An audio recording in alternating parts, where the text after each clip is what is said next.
Long ago, at the edge of a quiet village surrounded by misty mountains, lived a young man named Ananda. He was not born into wealth, nor did he have great strength or knowledge. What he did have was a heart full of questions. Ananda often wondered, why is life filled with so much pain? Why do people suffer even when they try to be good? His father had died when he was small. His mother worked day and night, yet poverty never left their home. Despite his struggles, Ananda remained kind, but inside, confusion stormed like restless waves. One evening, after a long day of failed work and harsh words from the world, Ananda sat alone by the river, his eyes heavy with tears. "I try," he whispered to the water, "but life keeps pushing me back." That night, an old Buddhist monk arrived in the village. His robe was worn, his step slow, and his eyes calm like still water. The villagers offered him food and shelter. When Ananda saw the monk's peaceful face, something stirred inside him. The next morning, Ananda approached the monk and bowed. "Master," he said, "why does my heart feel heavy even when I try to live well?" The monk smiled gently and replied, "Walk with me to the mountain temple.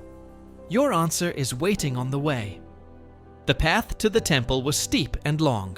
The sun climbed high, and Ananda soon began to feel tired. His legs trembled, and sweat soaked his clothes. After some time, he complained, "Master, this path is too difficult. Why must wisdom be so far away?" The monk slowly lifted a small lantern he carried and said, "When the night is dark, is a small lamp useless?" Ananda shook his head. "It doesn't remove the whole darkness," continued the monk, "but it is enough for the next step." They walked on. Soon, dark clouds gathered, and a sudden storm began. Rain fell hard. The wind howled. Thunder shook the mountains. Ananda panicked. "We should turn back," he shouted. The monk stood calmly in the storm and said, "This storm is outside, and one is inside your heart. Which one truly frightens you?" Ananda had no answer. As they continued, Ananda slipped and fell on the muddy path. Anger burst from his lips. "Why does everything go wrong for me?" he cried. The monk helped him up and said quietly, "You are not angry at the path. You are angry at your expectations." By evening, they reached a high cliff overlooking the valley.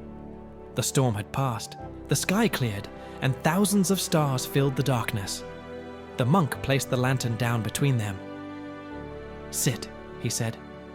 They sat in silence as the wind whispered through the trees. The monk asked, "Ananda, what do you fear most?" Ananda hesitated, then spoke softly. "I fear failing.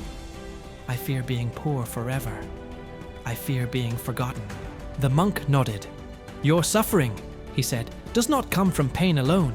It comes from attachment, to success, to identity, to control."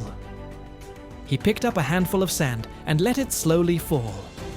"You hold the world tightly, and it hurts your hands. Open your palm, and it becomes free." Ananda felt something shift in his chest. "But Master," he asked, "if I give up attachment, will I lose my dreams?" The monk smiled. "No, you will lose your chains." The monk then pointed to the lantern. "This flame is your awareness. When you protect it with patience, it grows steady.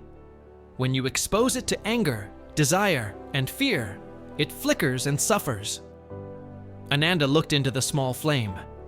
For the first time, his mind felt quiet. "Pain will still come," the monk continued, "but suffering is a choice your mind adds to pain."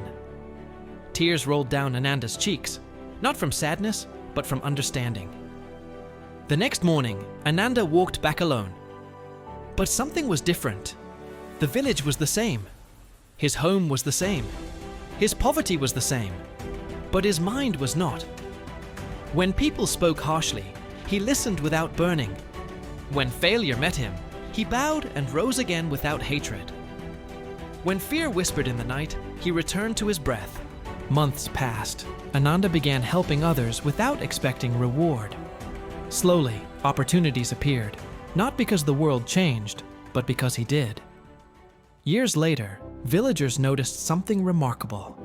Though Ananda owned little, his peace was greater than those who owned everything. And Ananda finally understood. Life's storms are not meant to destroy you. They are meant to awaken you.